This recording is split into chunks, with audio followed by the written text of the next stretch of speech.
Dear student, today will discuss about research problem. हमने पहले वाली वीडियो में रिसर्च प्रॉब्लम की डेफिनेशन, प्रॉब्लम स्टेटमेंट और सोर्सेस ऑफ रिसर्च प्रॉब्लम के पढ़े थे। अब एक बार वापस रिपीट करके कर लेते हैं अपन। ये research problem is a troubling area और topic which need on enquiring to get better understanding और अल्टीमेट सॉल्यूशन। ट्रबलिंग एरिया का मतलब होता है भीड़ भाड़ का क्षेत्र। ये research problem is a troubling area, एक रिसर्च प्रॉब्लम एक भीड़भाड़ का क्षेत्र हैं या विषय हैं विच नीड एन एनक्वायरिंग। एनक्वायरिंग का मतलब होता है इंक्वायरी यानी पूछताछ, मतलब जहाँ पे नीड होती है बेटर अंडरस्टैंडिंग और अल्टीमेट सॉल्यूशन की। एक इंक्वायरी की नीड होती है बेटर अंडरस्टैंडिंग और अल्टीमेट सॉल्यूशन को प्राप्त करने के लिए। अकॉर्डिंग टू लार्लिंगर के अनुसार रिसर्च प्रॉब्लम की डेफिनेशन देखते हैं। A problem is N interrogative sentence of statement that asks what relation exist between two और मोर वेरिएबल्स। मतलब लार्लिंगर ने यह कहा कि अपन दो वेरिएबल्स के बीच में डिफरेंस पूछ सकते हैं या क्वेश्चन पूछ सकते हैं। एक इंटरोगेटिव सेंटेंस होता है। The answer to questions will provide what is having sought in the research. मतलब क्वेश्चंस का आंसर हमें प्राप्त होता है ना, जहाँ पे रिसर्च में देखा जाता है, जहाँ पे मतलब अपन को कोई क्वेश्चन पूछते हैं उनका आंसर देखते हैं, जहाँ पे रिसर्च में देखते हैं क्या होता है रिसर्च में। ये research problem is an area of concern where there is a gap in the knowledge base needed for professional practical. ये research problem is an area of concern.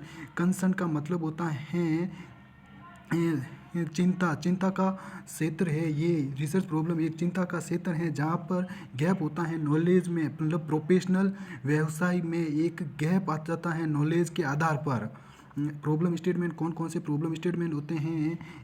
It should have 6 compartment, relevance to the study, title of the study, operational definition of the variables. Variables का मतलब होता है व्यर्थ, objective of the study, delimitation of the study, scope of the limitation of the study. चलिए आगे चलते हैं, अपन देखते हैं आगे। ये भी अपन ने पढ़ लिया था। सोर्सेस ऑफ रिसर्च प्रॉब्लम, कौन कौन से स्रोत हैं रिसर्च प्रॉब्लम के?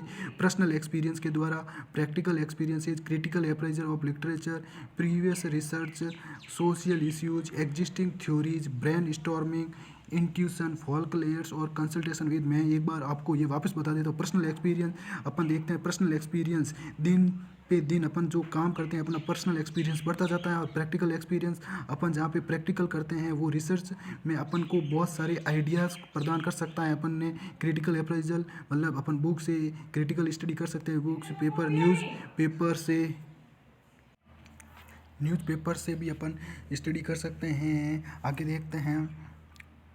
प्रीवियस रिसर्च, पहले की रिसर्च से अपन को हेल्प मिल सकती है। सोशल इश्यूज, कौन कौन से सोशल इश्यूज आते हैं? एग्जिस्टिंग थ्योरी, मतलब टेस्टिंग कर सकते हैं। Existing theory testing, discipline nursing के लिए। ब्रेन स्टॉर्मिंग का भी कर सकते हैं अपन। ब्रेन स्टॉर्मिंग मतलब क्या होता है? इसमें मोर आइडियाज़ को फाइंड आउट करने का तरीका मिलता है अपन को। Intuition, folklores, consultation with experts, expert के साथ कंसल्टेशन होने से भी अपन हेल्प मिल सकती है अपन को। आगे देखते हैं। चलिए फ्रेंड्स आगे देखते हैं अपन। आगे देखते हैं। अपना आज का टॉपिक है criteria for selecting A good research problem. कौन कौन से क्राइटेरिया है वो सिलेक्ट करते हैं गुड रिसर्च प्रॉब्लम को? Many factors should be considered while deciding weather a particular topic is appropriate for a scientific investigation और नॉट। दीज आर फॉलोज, मतलब कई फैक्टर्स पर विचार किया जाना चाहिए जबकि एक विशेष विषय एक वैज्ञानिक जांच के लिए उपयुक्त है या नहीं। ये इस प्रकार अपन बता सकते हैं। मतलब एक इन्वेस्टिगेशन एक विशेष टॉपिक पर है या नहीं, ये देखते हैं अपन। Significance to nursing profession, nursing profession का महत्व।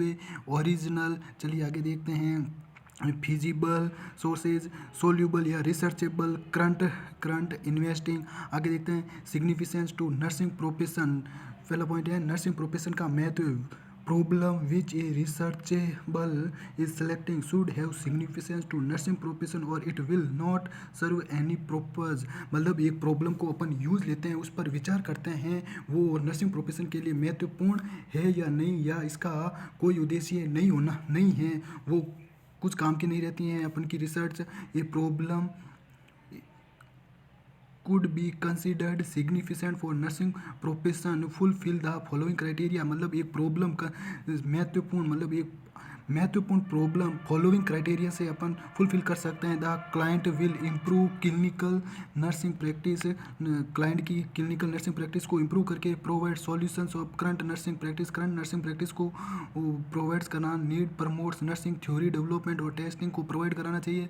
Original it is fundamentally considered that every research problem should B new unique in it self, मतलब कोई भी ओरिजिनल डॉक्यूमेंट्स के द्वारा अपन एक रिसर्च प्रॉब्लम को सेलेक्ट कर सकते हैं। Feasibility is essential considered of research project regardless how if significant और researchable a problem may be. The feasibility of research problem in reference to time availability of subject facilities, मतलब इसमें एक problem research का महत्व बताया गया है। एक रिसर्च प्रॉब्लम का महत्व नर्सिंग प्रोफेशन में किस प्रकार अपन टाइम के अकॉर्डिंग कर सकते हैं, इसके कुछ पॉइंट अपन देखते हैं। First point, time. A nurse might be interested in study sibling का मतलब होता है भाई बहन, relationship among quintuplets of knowledge of the incidence of the quintuplets births, मतलब अपन इसमें होता है भाई बहन के विचारों पर, मतलब भाई बहन का रिलेशन होता है ना, ब्रदर एंड सिस्टर का रिलेशन होता है। कहीं 5 साल मतलब पीढ़ियों से पहले और 5 साल पीढ़ियाँ, उनके बीच में जो रिलेशन होता है उनमें नर्स को इंटरेस्टिंग होता है स्टडी करने में।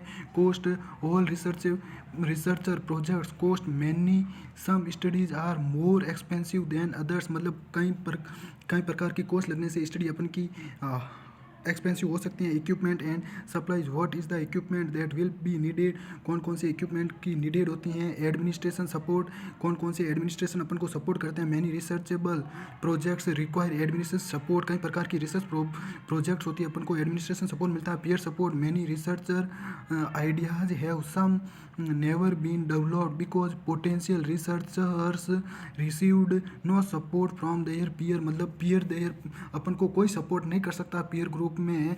Availability of subjects, a researcher may believe the studying subject और reliability available for the study, available कौन कौन से टॉपिक हैं उन पर भी अपन कर सकते हैं। Ethical consideration, a researcher must ensure that the researcher problem can be considered by the ethical committee without undue hurdles, मतलब एथिकल कंडीशन कौन कौन से ट्रूथ है सही है ये वो कर सकते हैं अपन। सोल्यूबल या researchable problem selected is considered should only if it is soluble so that chance of insolubility of problem should be minimise, this it will enhance relevant results, मतलब कौन कौन से रिजल्ट अपन को रिसर्च प्रॉब्लम में आते हैं। Solubility के chances को कम करना, मिनिमाइज करना। आगे देखते हैं अपन। Current, a good research problem must be based on the current problems and need of a profession so that result generated will be of more use, मतलब एक करंट प्रॉब्लम आती हैं जहाँ पे करंट इश्यूज चलते हैं उसको सॉल्व आउट करने के लिए भी प्रोफेशन का अपन नर्सिंग प्रोफेशन का यूज कर सकते हैं। Interesting, a research problem can B only be considered good if it accordance with researchers field of interest, मतलब कौन कौन से रिसर्चर फील्ड्स को इंटरेस्ट होता है। आगे देखते हैं अपन का टॉपिक होता है आइडेंटिफिकेशन ऑफ वेरिएबल्स। कौन आइडेंटिफिकेशन ऑफ वेरिएबल्स, आइडेंटिफाई कैसे करेंगे वेरिएबल्स को। वेरिएबल्स का मतलब होता है कि anything which is change in research में किसी भी प्रकार का चेंजिंग वेरिएबल्स कहलाता है। देखते हैं वेरिएबल्स मैंने अभी बताया था ना, anything which is change in research, किसी भी प्रकार का चेंज रिसर्च में। Anything that can B change in research is called variables. Types of variables, independent variables, dependent variables, control variables. Independent variables इसको अपन कोज या मैनिपुलेटिंग या एक्सपेरिमेंटल वेरिएबल भी बोल सकते हैं, जिसमें अपन किसी भी कोज को यूज ले सकते हैं। इसका एग्जाम्पल है स्मोकिंग कोज लंग कैंसर, मतलब स्मोकिंग किसका कारण बनता है, लंग कैंसर का। ये एक इंडिपेंडेंट वेरिएबल्स का टाइप है।